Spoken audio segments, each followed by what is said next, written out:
பொதுக்குழுவுக்கு அழைப்பு விடுத்துள்ள திமுக தொண்டர்களுக்கு கடிதம் எழுதியிருக்கிறார் முதலமைச்சர் ஸ்டாலின். அதில் எதிர்க்கட்சிகள் எதையேனும் இட்டுக்கட்டி அவதூறுகளை பரப்பி வருவதாக அவர் ஒரு குற்றச்சாட்டை முன்வைத்திருக்கிறார். அந்த அண்மை செய்தியை பார்க்கிறோம். பொதுக்குழுவுக்கு அழைப்பு விடுத்து திமுக தொண்டர்களுக்கு எழுதியுள்ள கடிதத்தில் முதலமைச்சர் ஸ்டாலின் ஒரு குற்றச்சாட்டை முன்வைத்திருக்கிறார். அதில் எதிர்க்கட்சிகள் எதையேனும் இட்டுக்கட்டி அவதூறுகளை பரப்பி வருவதாக அவர் குறிப்பிட்டிருக்கிறார்.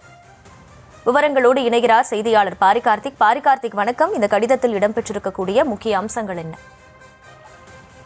வணக்கம். நாளை மறுநாள் திமுகவினுடைய பொதுக்குழு மதுரையில் கூடுகிறது. அது தொடர்பாக முதலமைச்சர் அவர்கள் தனது உடன்பிறப்புக்கு எழுதியிருக்கக்கூடிய கடிதத்தில் கூடல் மாணவர்களது கூடுகிறது பொதுக்குழு என்றும் துவங்கி கூடி களைவதல்ல கழகத்தின் நினைவுகள், திசைவழியை தீர்மானிக்கும் செயல்பாடுகளை திட்டமிட்ட களமாகவே திராவிட முன்னேற்ற கழகத்தின் ஒவ்வொரு நிகழ்வும் அமைகிறது என்றும், இதுதான் இந்த இயக்கத்தின் 3/4 நூற்றாண்டு கால வரலாறு என்றும், கழக என்ன முடிவெடுக்கும் என்பதை உடன்பிறப்புகள் மட்டுமல்ல மாற்று இயக்கத்தினரும் உற்று நோக்குகின்ற சூழல்தான் சங்கம் வைத்து தமிழ் வளர்த்த கூடல் மாநகரமாம் மதுரையில் கழக பொதுக்குழு கூடுகிறது என்றும் அவர் தெரிவித்திருக்கிறார். கட்சியை தொடங்கிய நாளிலே கழகத்திற்கு வா, போராடலாம், திரைநிரப்பலாம் என்று கழக தொண்டர்களை பேரறிஞர் அண்ணா அழைத்ததையும் சுட்டிக்காட்டியிருக்கும் முதலமைச்சர்கள் உடன்பிறப்புகளாம் உங்களுக்கு இந்த கடிதத்தை எழுதி கொண்டிருக்கும் நேரத்தில் தஞ்சையில் கழகத்தின் விவசாய அணி சார்பில் காவிரி டெல்டா காவிரியில் தண்ணீர் விட வேண்டும் என்றும், மேலும் இந்திய ரிசர்வ் வங்கி உத்தரவிட்டுள்ள நகைக்கடை நிபந்தனை உடனே கைவிட வேண்டும் என்றும் ஆர்ப்பாட்டம் நடைபெற்று வருவதையும் சுட்டிக்காட்டியிருக்கிறார். ஏழை எளிய மக்கள் தங்கள் அவசர தேவைக்கு நகை வைப்பதை கூட இந்திய ரிசர்வ் வங்கியின் புதிய கட்டுப்பாடுகளால் மிகப்பெரிய சிக்கல் ஏற்பட்டிருப்பதையும் அவர் தெரிவித்திருக்கிறார்.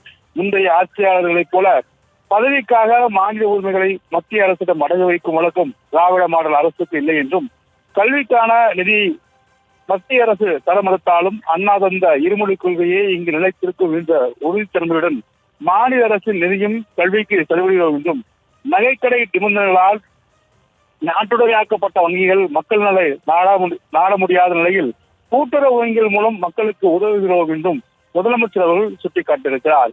மேலும் இன்றைய அந்த மத்திய அரசுடைய அறிவிப்பு என்பது கூட்டுறவு தமிழ்நாடு நடத்தும் கூட்டுறவு வங்கிகளுக்கு பொருந்தாது என்றும், தாராளமாக பொதுமக்கள் பயன்படுத்தலாம் என்றும் தெரிவித்திருக்கிறார். மேலும் பொதுக்குழு உறுப்பினர்கள் மனம் நிறைந்த கருத்துக்கள், கழக முன்னோடிகளின் உணர்ச்சிமிகு உரைகள் நடைபெற இருப்பதாகவும், 2026 சட்டமன்ற பொதுத் தேர்தல் களத்திற்கு நம்மை ஆயுதப்படுத்திக் கொள்ள மக்கள் நலன் காக்கும் ஆட்சி தொடர்ந்து நிலைநாட்டின களப்பணிகளை தீர்மானத்தோடும் அதனை ஒரு தொகுதியும் செயல்படுத்தி வெற்றி பெற செய்திடவும் உடன்பிறப்புகளை பொதுக்குழுவில் சந்திக்க ஆர்வமாக இருக்கிறேன் என்றும் தற்போது முதலமைச்சர்கள் தெரிவித்திருக்கிறார். இறுதியாக பொதுக்குழுவில் கூடுவோம், பொதுத் தேர்தலில் வென்றிடுவோம் என்றும் சூழ்நிலையோடு இந்த கடிதத்தை முதலமைச்சர்கள் தனது உடன்பிறப்புகளுக்கு எழுதியிருக்கிறார்.